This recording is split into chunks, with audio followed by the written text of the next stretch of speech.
And at a Forsyth County house party is now getting attention from all across the country.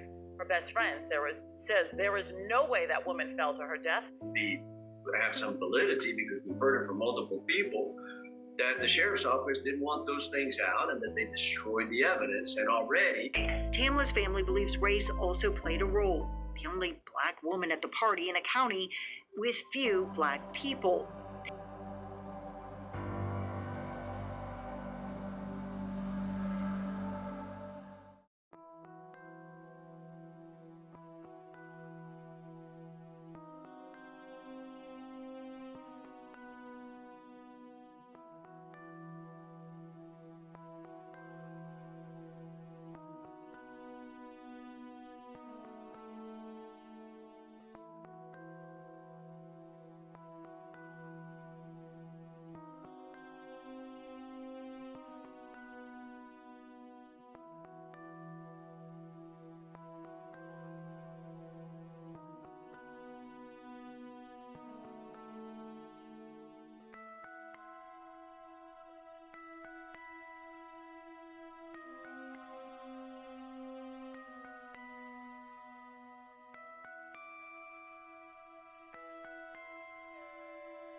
Terrorize these young men who are trying to exercise their constitutional right. The marchers were clearly outnumbered by their antagonists who lined the road in a scene that looked like something out of America's darker past. Forsyth County's been all white for decades, and many residents say they want to keep it that way. We haven't had none up here since the first of the century, and I don't think we've done okay without them, and I don't believe we need them up here now.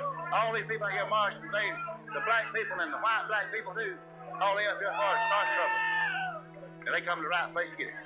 Blacks and whites marched together hoping to avoid violence, but they quickly became the targets of rock and bottle throwing.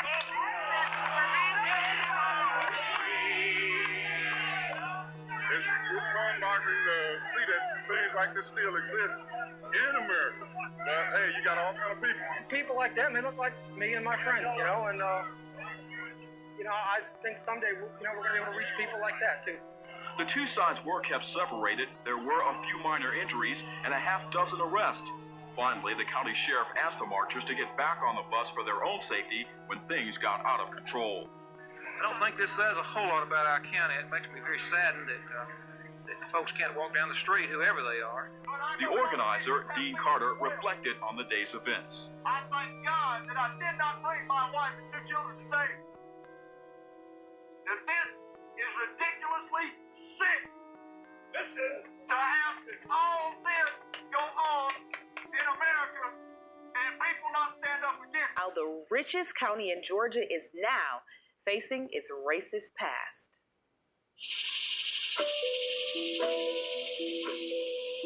It is hidden in a narrow patch of forest between rows of $500,000 homes. Even looking straight down, nothing betrays the mystery of what lies beneath. These tombstones are all that's left of the old Black Baptist Church at Stony Point. Look closely at the dates. Why do they all end before 1912? This is not evidence of promises broken, but of loved ones kept away, because the men, women, and children buried here were the only black residents of Forsyth County, Georgia, for nearly all of the 20th century. All of the Negro people had to leave. There was knocking on the door, and they were told to get out. Elon Osby heard the story directly from her own mother, Willie Mae Bagley, just a 2-year-old back in 1912 when the Night Riders came to their home and so many others in Forsyth County. Can you imagine the fear that they would have felt? William and Ida Bagley paid taxes on 60 acres they owned in 1912. We could find no record of any sale in the county courthouse except those of white men later selling parcels of the Bagleys' land to one another. The 1910 census showed the Bagleys among 1,098 black residents of the county, a tenth of the total population. By 1920, nearly every last one of them was gone. By 1920, nearly every last one of them was gone. Content brought blanks to the people who hate my motherfucker. So I have what's got that going on? So I have CNCP, that's my answer.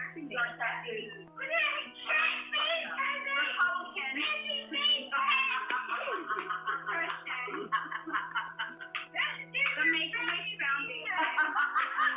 A live studio audience. My soul, that was me. You guys are all fucked up. I love that you picked that for me. And you know me so well. I love you. Let me know. She don't read it. Alright, read Black Card, girl. Ronnie, read it. Okay. I'll make it three,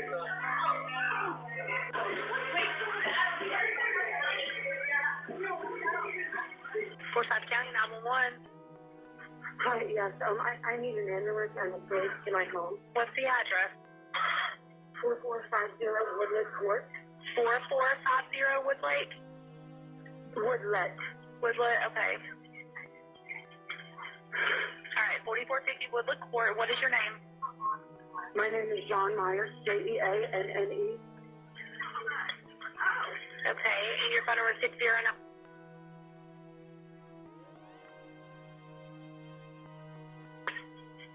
Yes. Okay, what's going on?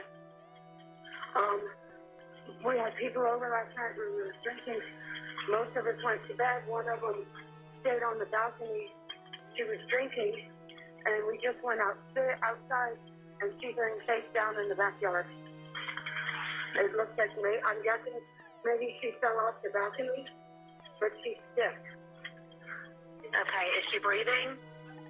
I don't know if she's face down. Okay. How old is she? 41. Here, hold on. Hey, this is Jose Barrera. Hey, have y'all checked to see if she's breathing? She's not moving one bit. She's not breathing. I just tried to assess her, touch her. She's completely face down in the yard. She is stiff. Okay. Do you know if she, do you see any blood or anything where she... My call dropped. Are you there? I am. Okay. I was outside. It's okay. I'm not sure what happened to the line there for a second. Do you see any blood or anything to where, from where she fell? I don't know if I should move her over. I mean, she's completely face down. Okay. I mean, can you just check and see if she's breathing? If she's not breathing and you know she's gone, then just leave her where she's at. If she... Okay. 1 minute.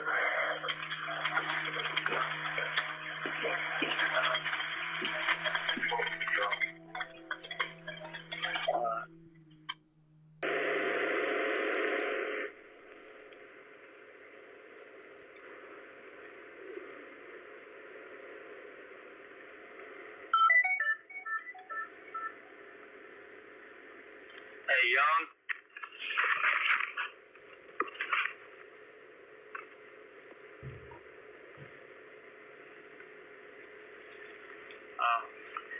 Stacy Smith.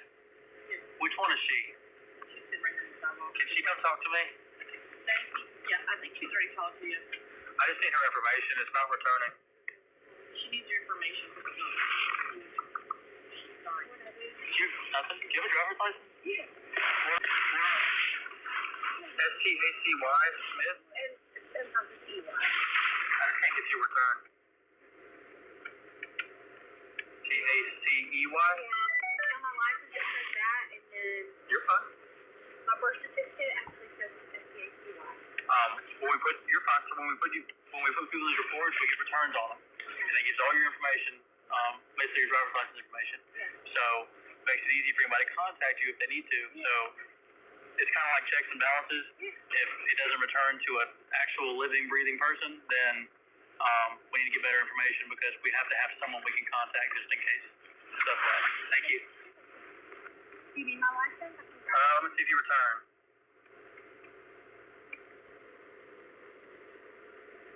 Rose Creek Drive? Yep. I got you. That's you? That's me. All right. I got you. Did you find anything else out there?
You texted Sam?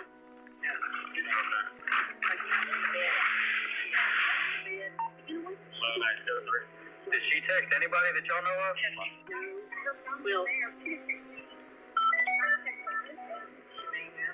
She FaceTimed her daughter. We were talking to her. Remember, we had Cole. Cole actually played video games right now. Right.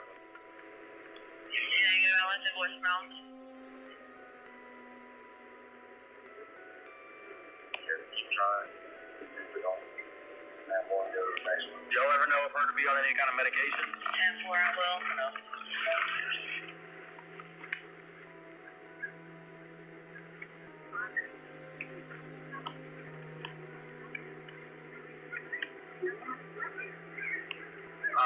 The reason I ask that is sometimes, sadly, she drank a lot of alcohol. Yeah. And depending on what medications you take or drugs, not accusing her of doing any of those things, they can have adverse effects and can result.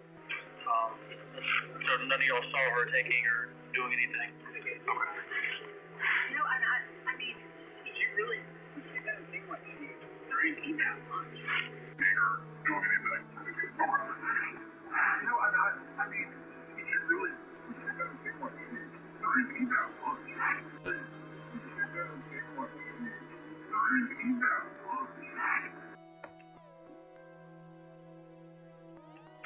I'm completely not sure. Okay, and that's the only blood that you would see?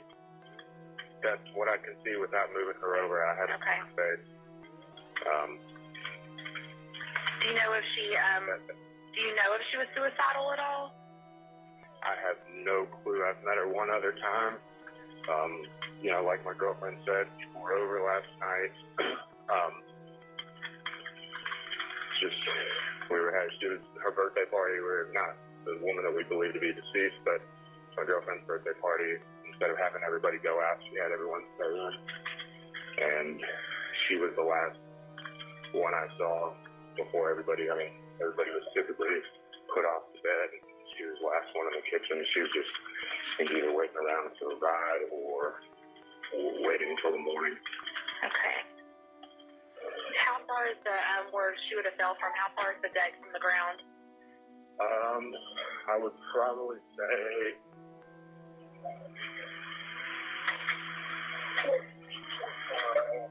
maybe 20 feet.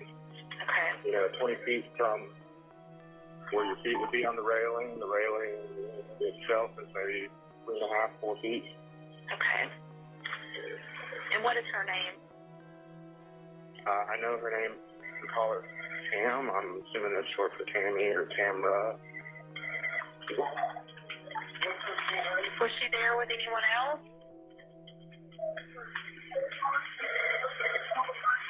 Her name is Tam HORSFORD, HORSFORD, the black female. I don't believe anybody was. My girlfriend has cameras here on the back deck that we can check. Okay. That I think would have caught the incident if she fell from here. Again, my girlfriend has cameras here on the back deck that we can check. Okay. That I think would have caught the incident if she fell from here. My girlfriend has cameras here on the back deck that we can check. Okay. That I think would have caught the incident if she fell from here. Again, I don't know.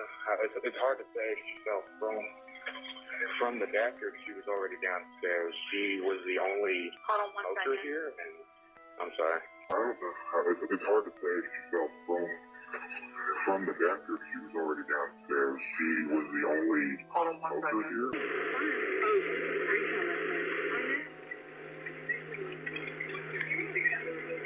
You don't think she drank a whole lot?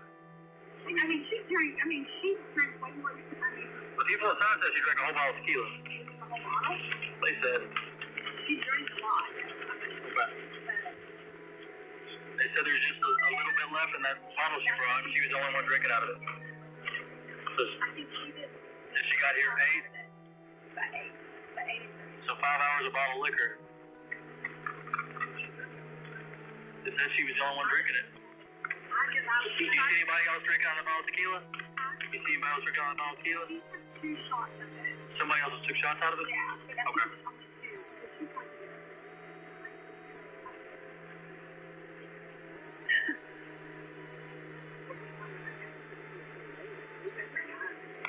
She looks like she only weighs about 140 pounds, maybe. If she didn't in fact drink that much.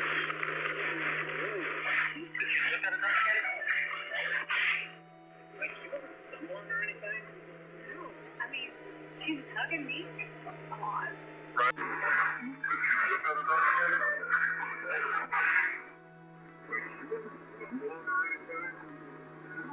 I mean, she was hugging me.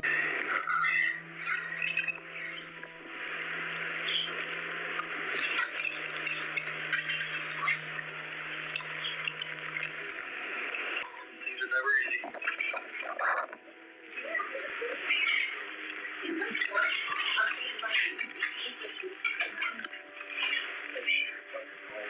Yeah. I'm gonna leave that in the ear of that. These are on your side.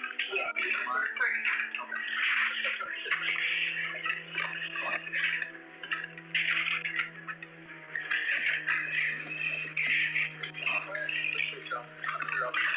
Thank you so much for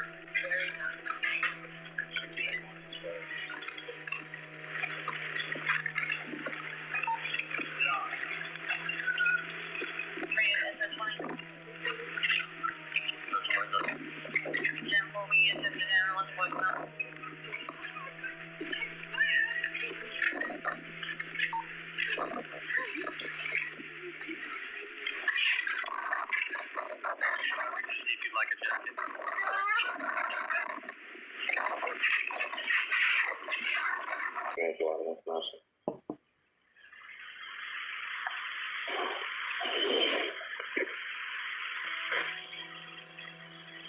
Okay, I'm so sorry about that. So you think she's possibly out there smoking? Yeah, she was the only smoker. I mean, I'm on the back deck right now, and cigarettes, lighter, that type of thing are out here. I'm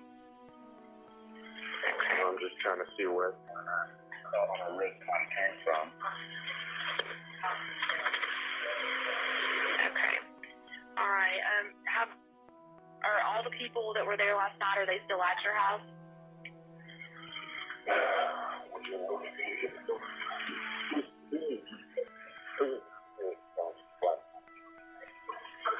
Okay. Okay, there are 4 people that were here last night that are no longer there. Okay.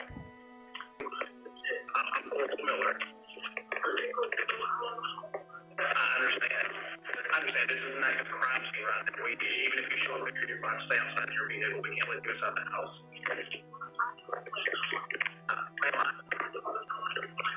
understand that right now.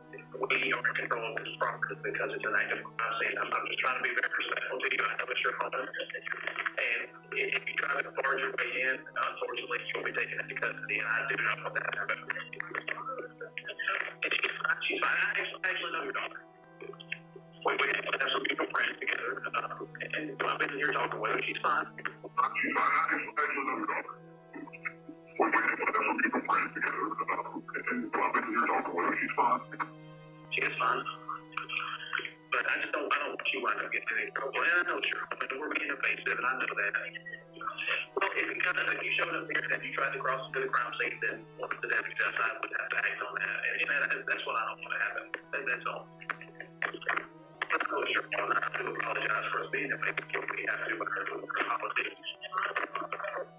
But I think it's all right.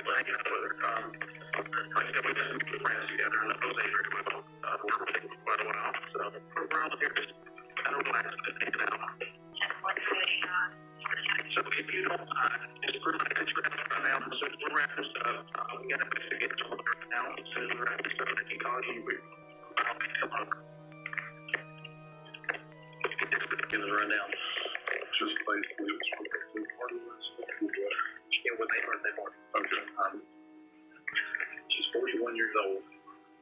She's got 6 children. The grandchild is a little pregnant.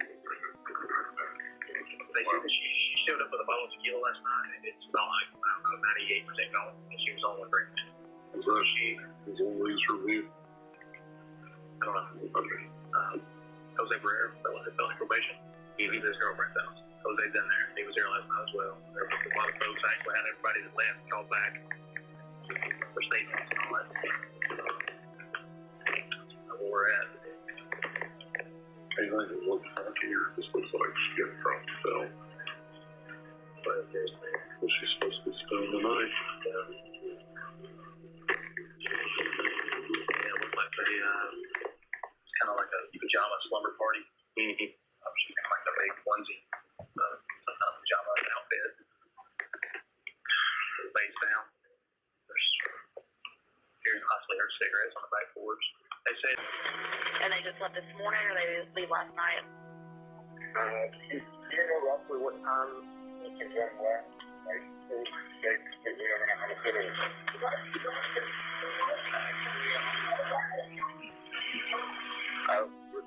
We can check. She's got an alarm system that gives alerts when the doors are open on her phone. Okay. But I think the last time that I personally saw Tam was probably about 1 in the morning before I'd gone upstairs to bed. Okay. And at that point, she was the only one in the kitchen. I know. Okay. Let me see where everybody is. I have one deputy that's about to pull into your subdivision. So I'll stay on the phone with you just for a minute. Is this going to be around back? Is that the way he needs to go? Right. So when he pulls up to the residence, there will be one car in the street, 4 in the down block.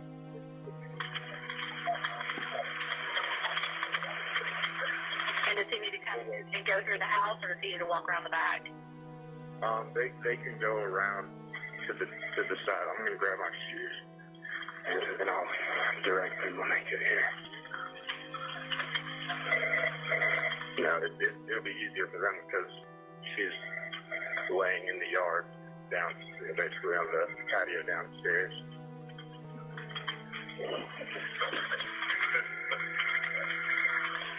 Okay. I have one that should be pulling up. You see him outside? Yeah. Okay. All right, I'll let you go then. All right, thank you. All right, you're welcome. Here's possibly her cigarettes on the back porch. They said the homeowner here, named John, I think it is, they announced it. Said she was smoking some weed last night before she got here. Oh, I thought you were getting ready to come in. Where'd you call? No, you're a liar. I haven't found one. mom keeps calling her and just wearing her and sounds. She's like, I need to call the insurance company. They're going to sue the hell out of us. I said, take a deep breath and shut the fuck up. Yeah. Good God. When she touches the left stop somewhere and stuff. Yeah. She was like, I'm going to go right now. I'm staying in my car 2 minutes. Look. She may have parked this house, but she got no right to come walking in. I told her, I said, here's the deal. I said, right now, this is our house. Dedicated car guy here, freaking 50 degrees, Washington, in this deal. His job. This is actually one of our dispatchers. That guy is? No, but his mom is. But, I had to tell her mom, if you come up here and try to barge your way across that name, I said, you're going to go to jail. So I suggest that you, take a deep breath. Let's not go that route today. I know where I'm at. Listen, I went ahead and had them call the chapter. Because like I said, they got 6 kids. Evidently, she made the kids a big breakfast casserole last night so they could eat it this morning because she was going to be over here. And the kids are always fast about it because then she feels good. So they're all going to be pulled up at the house when we go do that. So that's going to be a freaking nightmare over there. Evidently, she's from St. Croix or something. That explains the name and whatever. Some that we're down in there, but she's pulled up at the house when we go do that, so that's gonna be a freaking nightmare over there. Evidently, she's from St. Croix or something. That explains the name and whatever. Some that we're down in there, but obviously they're all freaked out again too. They go out there to have their morning coffee and look over and see their friend that's in their bunny pajamas laying face down in the backyard. That freaks my ass out too, but her purse and everything's over here, so when y'all come in and do all your photographs, we'll go ahead and get her ID out and just confirm what we pretty much already know, and then we'll get our guys pulled up to go do that part of the job. Yeah, is your guy getting everybody safe? Yes, sir. Yeah, they're in here right now. They're in here right. Everybody has been called back to the house that left the party. Young and started getting statements from everybody. Okay. One of the guys you're sitting here, he's a felony probation officer. Yeah, so Jose Barrera. So I know by sight. We're not buds or anything. No, but I'm assuming he's pretty solid doing what he does, but, The mysterious death of a woman at a Forsyth County house party is now getting attention from all across the country. Her best friend, Sarah, says there is no way that woman fell to her death. And as the story continues to spread on Facebook and social media, people are demanding answers. Channel 2's Mike Pachinik in Forsyth County now, where he broke the story and now has exclusive video showing the victim the night before she died. Happy birthday to you. This video a source gave to us shows a November adult slumber party at a Forsyth County home. Among those attending, mother of 5, Tamla HORSFORD. But after a night of fun, laying in the yard, down, basically on the patio downstairs. A gruesome discovery. HORSFORD dead in the backyard. She's not moving one bit. She's not breathing. The man calling 911 is Jose Barrera, the homeowner's boyfriend, seen in this clip of the video. I'm guessing maybe she fell off the balcony. According to the death certificate provided to us by a source, the coroner appears to have taken Barrera's word for it, ruling her death an accident. A fall from a deck that caused, quote, multiple blunt force injuries, and that a contributing factor was, quote, acute ethanol intoxication or alcohol poisoning. But it's impossible to get the injuries that she had from one fall. HORSFORD's best friend, Michelle Graves, says the family's hired medical examiner found extensive injuries all over her body. Do you believe somebody murdered her? I do believe that her life was taken from her, yes. After we reported on HORSFORD's death last week and about how Forsyth County fired Barrera from his job as a probation officer for misusing his position to access the incident reports, more than 200,000 people viewed the stories and shared them, demanding justice for HORSFORD on Twitter. We're glad that we're not the only ones that feel there's definitely something awry with the story and with how she lost her life. At your friend John's house the other weekend, the 3rd and the 4th, and more specifically, I guess, about the death of Tamla HORSFORD. But if you would, just tell us in general about you being at the party, and then if we have any more pointed questions, we'll go into those. All right. Well, I was the host of the party. Okay. I was throwing it for my girlfriend John for her birthday, and at her house, and I sent the invitations out and told everybody to bring an appetizer, and if you wanted to bring your own drinks and whatever you wanted. And it was a sleepover That way no one was going to be drinking and driving. And we thought it was safe. And so we had appetizers, we had snacks, we had drinks. Tam brought this special tequila from Mexico. Wanted to share it. I couldn't. I smelt it, and there was just no way that was going down. It was a little too strong for me, so I stuck with my blueberry vodka and Sprite. And that was kind of the way.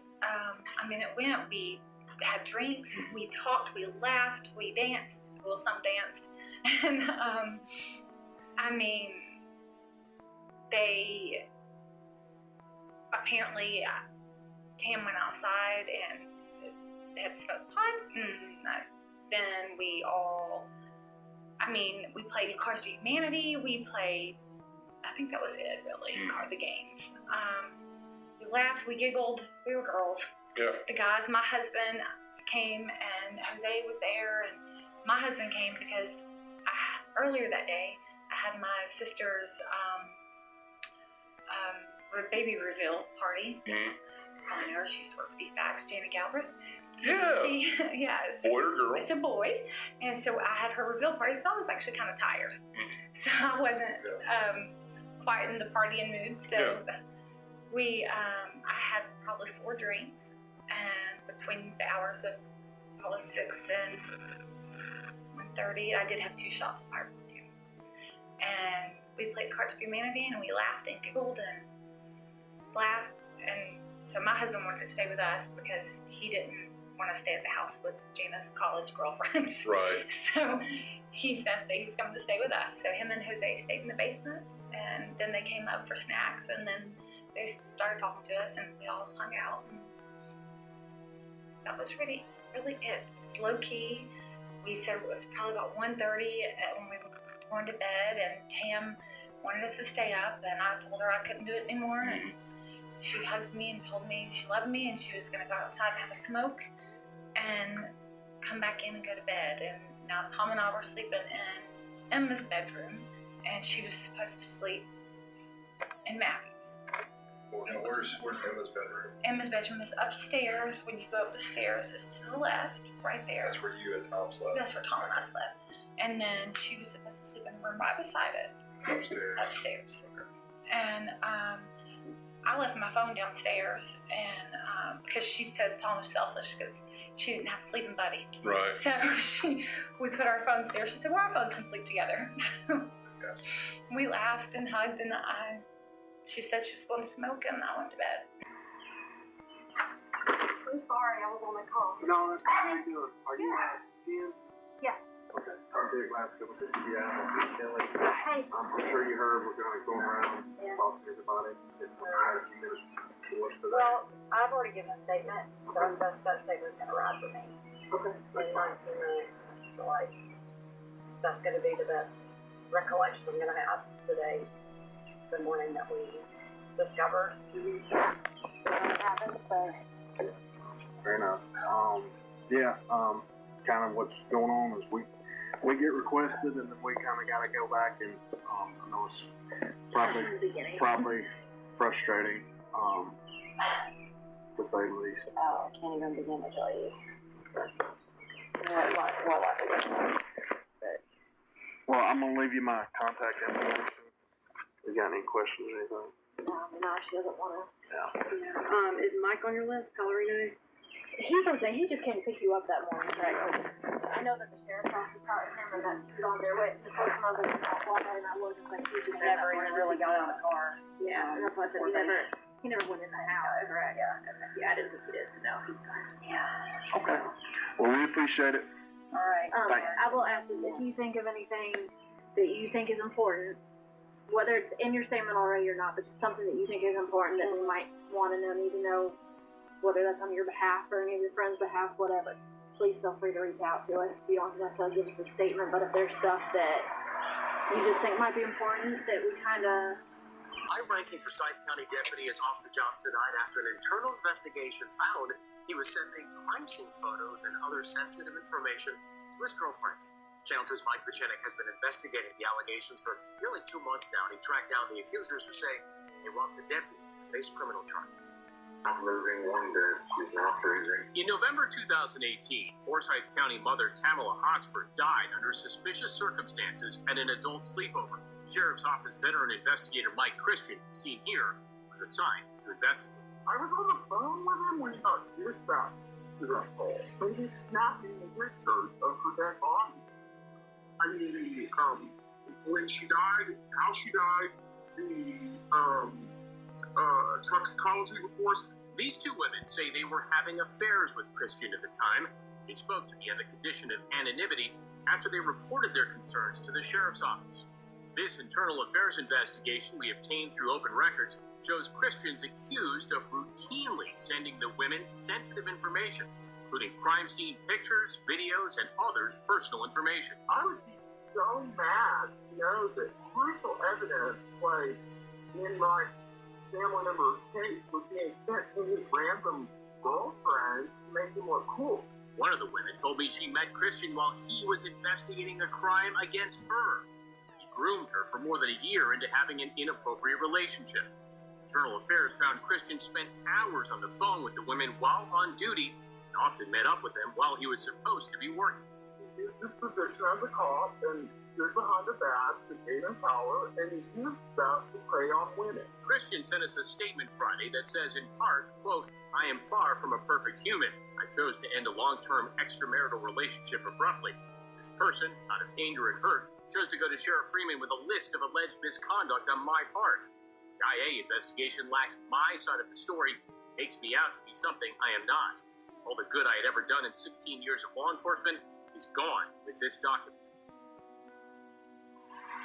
Christian resigned his position before the Internal Affairs investigation was over, but the sheriff still found that he violated his oath of office and neglected his duty. The sheriff sent us a statement that says, quote, "When someone acts as this former employee did, they lose their right to work alongside those deputies and employees who serve with such distinction and heroism daily. The sheriff has made it expressly clear that unethical, illegal, or immoral acts will lead to termination from this agency." Coming up on Channel 2 Action. How do you think Tamla died? I know she didn't die the way that the conclusion has been reached. I just don't know why she was moved and placed there. And I don't know who did it, but I have a good idea from statements and inconsistencies. And when you have law enforcement or people related to law enforcement that take a fifth, or that, don't produce records, or that the records have all been deleted, or that texts have all been erased,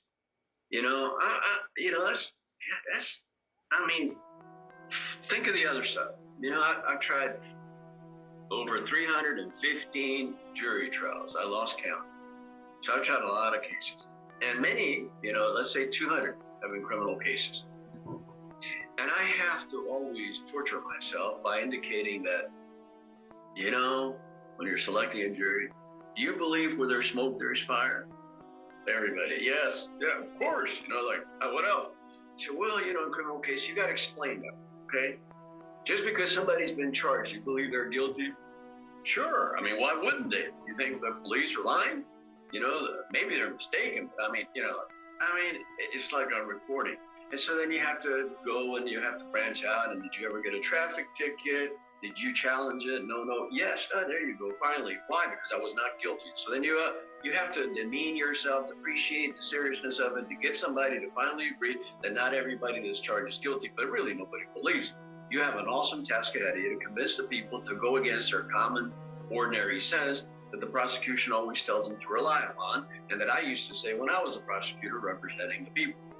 All right, so now we have this case, and so all I have is we have the things that don't make sense. So what time did everybody start showing up Saturday? I probably got there about, we were at it about kickoff, I think. So that would have been probably what time the game started. I think it was like an 8 o'clock game-ish. Yeah, it was. That's about what time I got there, and I said, hey, I'm gonna put my bag upstairs, the bedroom, and I went downstairs. And Do you remember if Tamla was already there? I don't believe she was. Okay.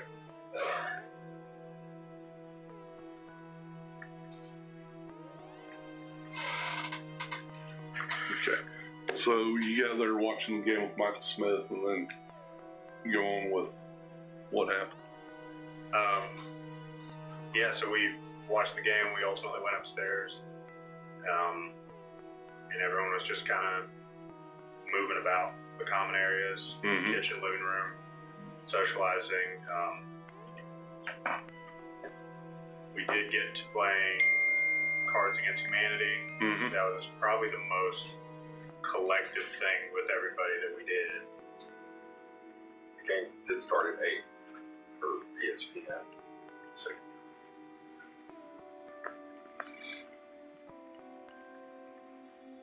Okay. As far as interactions between the women, everything cordial, everybody happy? Oh yeah. Okay. So give me an idea about how people retiring for the night went. We were attempting to play Cards Against Humanity, but between side chatter and distractions and things, I mean, the game didn't last that long at all. Yeah. And then after that, people started to clean up. We were in the kitchen, just kind of throwing stuff away, clearing the island. And I helped, I forget her last name, Marcy. I want to say her last name is Phillips. I could be completely wrong. But whatever Marcy's last name is. Jean was saying, she didn't have her kids this week, that particular weekend, so she had said, okay, y'all can sleep in this room, y'all sleep in this room, And so I went in and turned on the TV in the only bedroom that is on that main floor. And Marcy and Jen Morrell slept in there. After turning the TV on for them. What time do you think that was?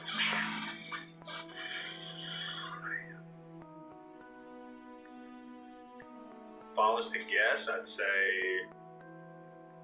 about 1 a.m. Okay. 5 dies at a house party. Now, newly released photos and videos from that night are giving fresh insight into what was going on right before her death. Joe Hankey has been following the story all week. It is curious, to say the least, and Joe, the Forsyth County Sheriff now calling her death an accident, but social media, is rife with conspiracy theories. Well, it is, Jeff. People keep sharing their theories online on social media. Today, we received the case file from the Forsyth County Sheriff's Office and now have a timeline of what detectives determined led up to Tamla HORSFORD's death, the moment she was last seen alive. We also have our first look inside the party with pictures detectives collected from people at the home.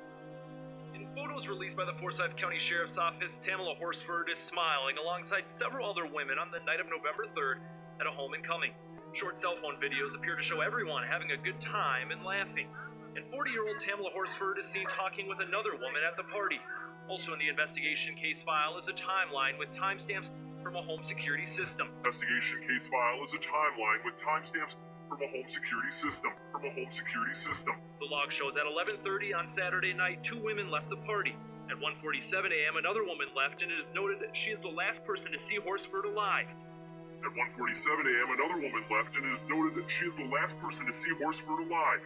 The log shows at 11:30 on Saturday night, 2 women left the party. At 1:47 a.m., another woman left, and it is noted that she is the last person to see HORSFORD alive. She is alone and downstairs. Then, as daylight saving approached, the home's back door leading to the deck opened, closed, and opened again during the 1 a.m. hour. Then, as daylight saving approached, the home's back door leading to the deck opened, closed, and opened again during the 1 a.m. hour. Deck opened, closed, and opened again during the 1 a.m. hour. On Wednesday, the Sheriff's Office discussed what happened next. There were no witnesses to the fall. Most of the other partygoers had already gone to bed at that time, and she was on the deck alone. The GBI's toxicology report released on Wednesday showed HORSFORD's blood alcohol level was .238, and she also had Xanax and marijuana in her system. The medical examiner and investigators determined HORSFORD fell from the deck 10 to 15 feet above the ground and died from multiple blunt force injuries, and her death was ruled an accident. An attorney for the Horsford family, though, says that they are setting up a meeting with the Forsyth County Sheriff to see and review the case. And I think that's critical here for no one to jump the gun, so to speak, and no one to pass judgment, but let us do our work. But beginning this work, I can tell you that it does not appear as if it's as clean cut. The Sheriff's Office timeline shows nearly 7 hours after the back door last opened, people at the house spotted Horsford's body in the backyard. They then called 911 14 minutes later. And we just went outside and she's been face down in the backyard. 8 minutes passed and a major with the Sheriff's Office arrived. And also in the case file we received today are hundreds of pages of interviews with the homeowner and everyone who was at the party. There are also interviews with Tamla HORSFORD's family members and a friend. Coming up at 6, we will look at questions about the injuries she was found with from those interviews and the reason her husband told investigators he was having an independent autopsy done outside the state of Georgia. Cheryl? All right. Things that don't make sense. If you read the GBI inquiry, which stops abruptly, for instance, in the SIM card event of destruction, they go, well, what did you do about that? That is a crime. There's no statute of limitations issue. You have to, somebody just told you, if you're investigating somebody's house for domestic violence and you see that it's got 200 kilos of fentanyl, you don't just walk out. You raised your hand and you swore you're going to uphold the law. You're not going to dishonor your badge. You're going to say, oh my God, this is the first allegation. It seems to have some validity because we've heard it from multiple people that the Sheriff's Office didn't want those things out and that they destroyed the evidence. And already, if it was a singular claim, you may be dismissive of it. If it's corroborated by people of questionable veracity, okay. But if now you have Barrera talking to Caleb, going to the gym with a case agent that he never told anybody about until the girlfriend said it. Oh, they were going to the gym. They were great friends at the gym. They talked all the time, and he denies it at some point in time, saying that, no, we saw each other. And, like, if you work together, what are the chances two guys aren't going to sit down and talk about stuff, and all kinds of stuff? They're going to talk about the Falcons getting beat by the Bucks, and they're going to talk about, ladies, if you are this guy who's the most prolific,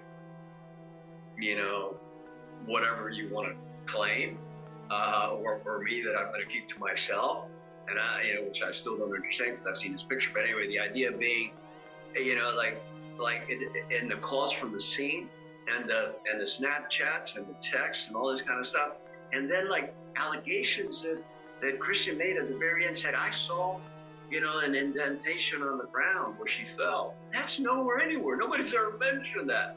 And then how he believes that it didn't happen that way, how her body was moved late, how he feels that he was being framed.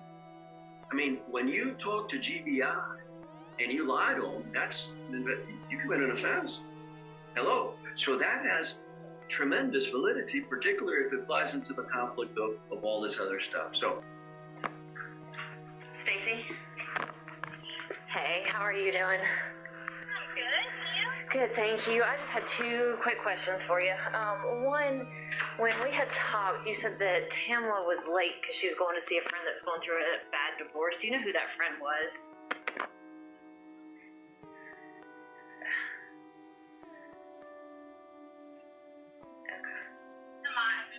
I mean, I'm not even sure she said her name then, but I just know she said it's her friend. Okay. But I know her now.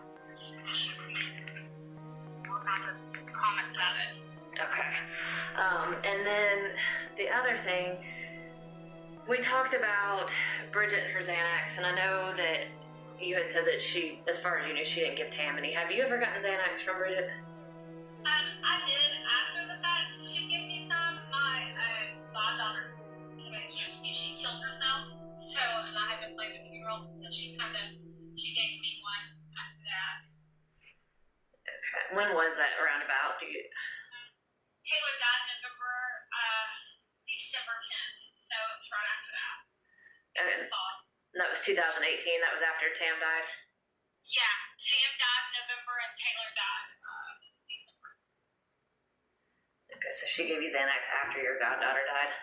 Yes. See, Tam died in November and Taylor died. Okay, so she gave you Xanax after your goddaughter died? Yes. Okay, so she gave you Xanax after your goddaughter died? Yes. What about after Tam died? I don't recall. I don't think so. Because I know she just gave it to me to calm myself down. And my doctor wrote me a prescription for something, but it wasn't Xanax to help me sleep because I was having nightmares. And that was after Tam died. Okay. Did Bridget give you anything the morning Tam died while you were back at the house and then meet you later that night to give you anything? No.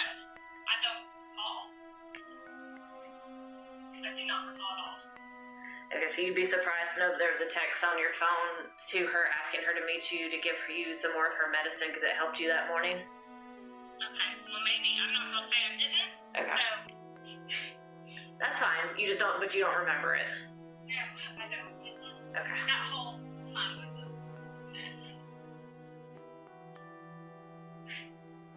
Okay. Alright, and then as far as you know, it was Michelle Graves that she went to meet the night of the party. Yeah. Okay. Alright. Thank you, Stacey. I appreciate it. You're welcome. Alright, bye. Bye. Bye. Learning about extensive injuries her friend received that were reported in a separate autopsy report. You still maintain your friend did not accidentally fall off the balcony? Absolutely not.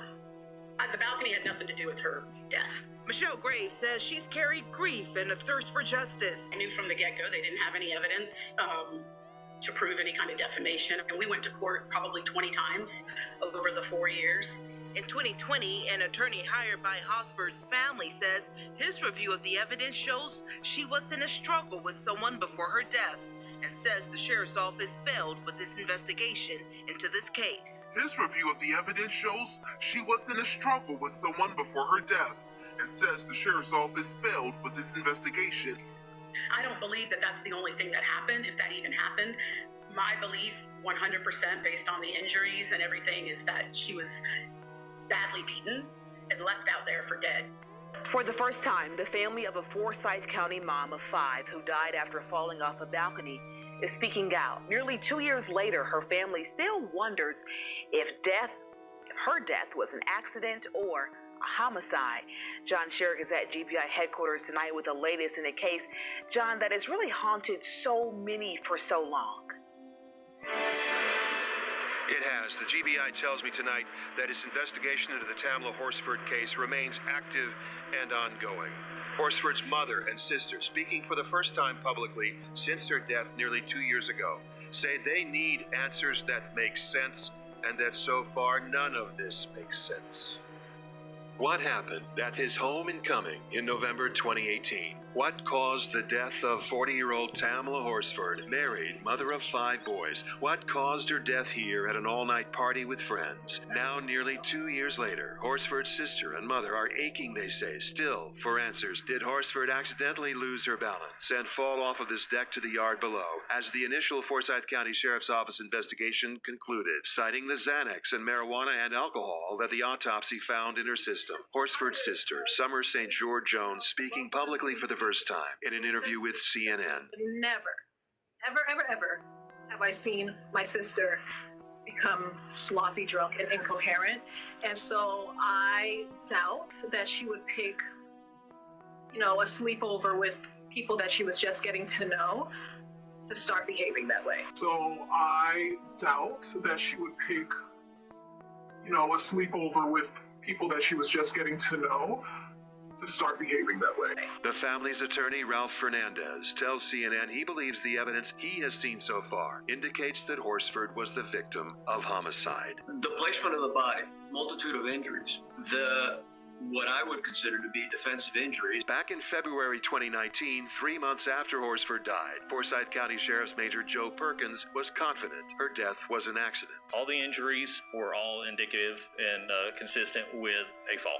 But this past spring, amidst the renewed international focus on racial justice, the GBI agreed to conduct an independent investigation at the request of Forsyth County. We need answers that make sense. None of this makes sense. None of it. A family's anguish nearly 2 years later. The GBI is not discussing any sort of timetable, but the results of the investigation will go to Forsyth County, no matter what those findings may turn out to be. A death investigation is like a puzzle. This can't be real. 2 law enforcement agencies investigated piece by piece the death of Tamla HORSFORD. Both concluded she got so drunk at a party she fell from a balcony after everyone else had gone to sleep. He's drinking and we played cards against humanity. But her family insists that narrative doesn't solve the puzzle. You get all this information and you go, wait, nothing makes sense here. Ralph Fernandez, the attorney for Tamla's husband, says he's gone through the evidence, every interview, document, and scene photo. So has Tamla's father and friends like Michelle Graves. Why not just let this go? I cannot let this go because I know that what they said did not happen to her. So we went through it all as well, to take you inside the investigation to understand why the family remains convinced police are still missing pieces to this puzzle. I know this was a homicide. The problem is I can't pin it on anybody because I don't have a badge and I don't have a gun. We also got access to something that is not in the GBI's report. For the first time, the family is making their independent autopsy public. In it, Dr. Adele Shaker says the dislocated wrist mentioned in the GBI's report is actually a compound fracture. And the fracture in her spine isn't a fracture at all. And to him, what is most important is what the GBI's medical examiner did not find. There is no evidence of any significant injuries to the skull bones. There is no evidence of any significant injuries to the skull bones. He says the lack of broken bones in Tamla's skull make him skeptical that she died falling from the second story of a building. Now, at first, deputies on the scene seemed to agree. They showed us the mulch and the rocks in the mulch and showed where, she tripped and fell over this little garden border. From the homeowner to the detectives, there are statements pushing back against the idea Tamla fell from the porch. You went to brace yourself with your left hand? There ain't nothing there to brace yourself with? Yeah. You spin, you know what I'm saying? And even more unusual, how the homeowner and her boyfriend found Tamla's arms. It's the weirdest thing. She was face down, but her arms were down she just face planted is the best way I can describe it. So her arms were by her side? Yeah, they were by her side, palms up. It's a question we heard several times in the investigation because when you look at the scene photos, Tamla's left arm is actually off to the side, bent, her fingers curled under. Did you ever touch her arm? No. Did you see anybody touch her? No. Other than you? No. To this day, police can't explain the discrepancies, at least not in a way that makes sense to the family.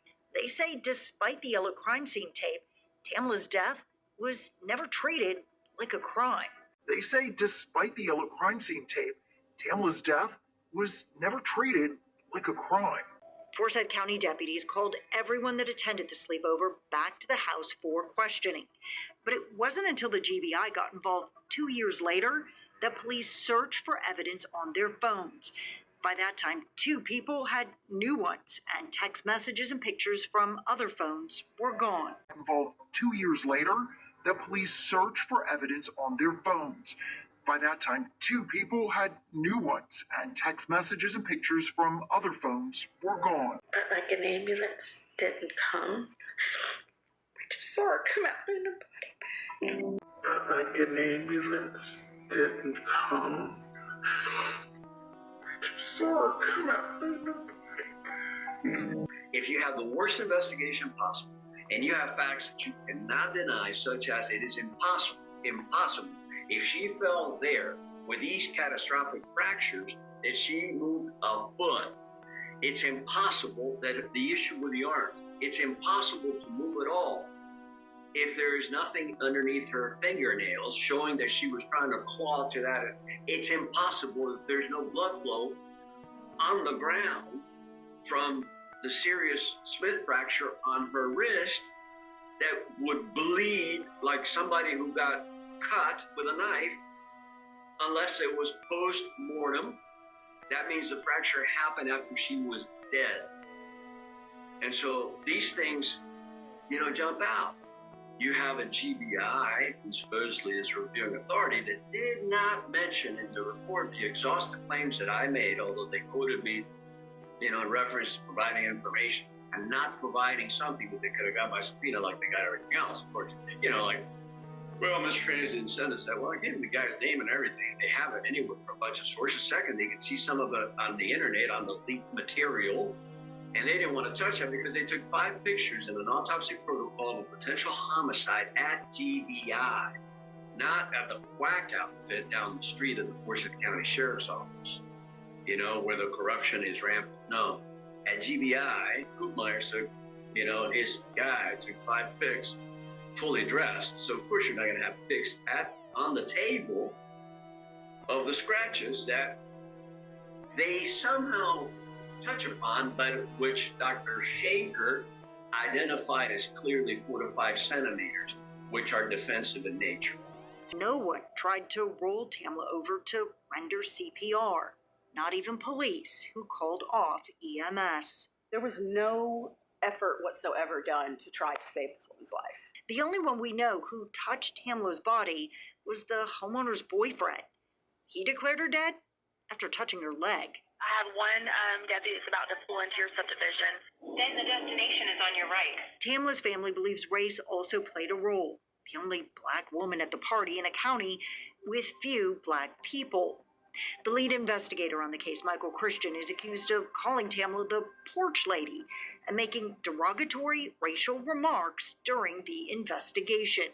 I mean, that's horrific.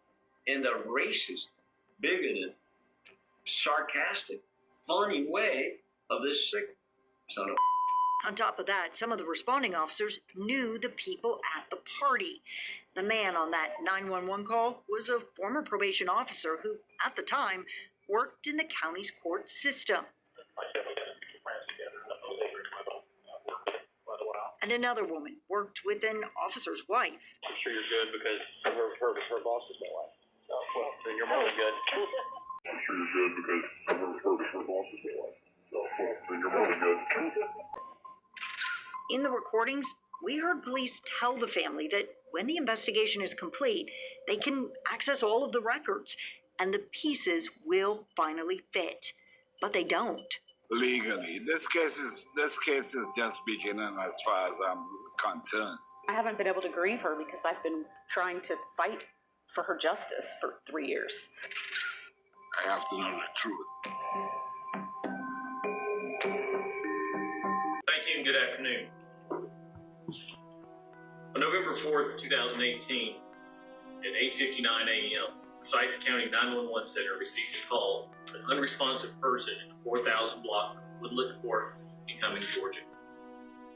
First responders were dispatched, and sheriff's deputies arrived on scene at 9:07 a.m.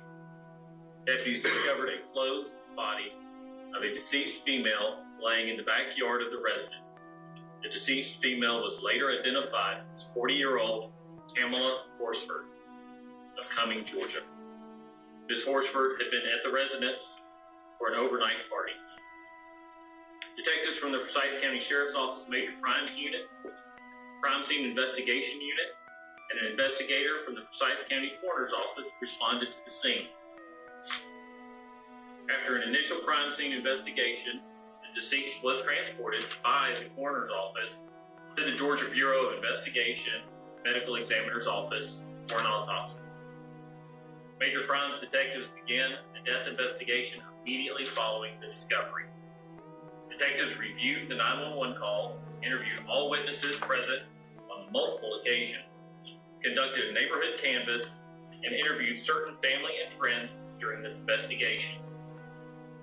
Detectives were able to corroborate certain statements and view entry and exit logs from a home security system present at the residence. While the injuries sustained by Ms. HORSFORD appeared likely to have been received in a fall, detectives awaited results from both toxicology and the medical examiner's report to verify their findings. On February 6, 2019, the Forsyth County Sheriff's Office received the final medical examiner's report regarding Ms. Horsford. The state of Georgia medical examiner has ruled the death accidental and consistent with a fall. Nearly 1,000 people lined the streets of downtown Cumming today. This was one of multiple protests across Forsyth County, which has a troubling past in terms of race relations. There's a white Wakanda in Forsyth County, and I had no idea. There's a white Wakanda in Forsyth County, and I had no idea. So this means a lot. These people out here mean a lot. When I was preparing to speak, every time a new group of people came up, I was just shocked and amazed, and I was trying to hold it together. So, simply amazing.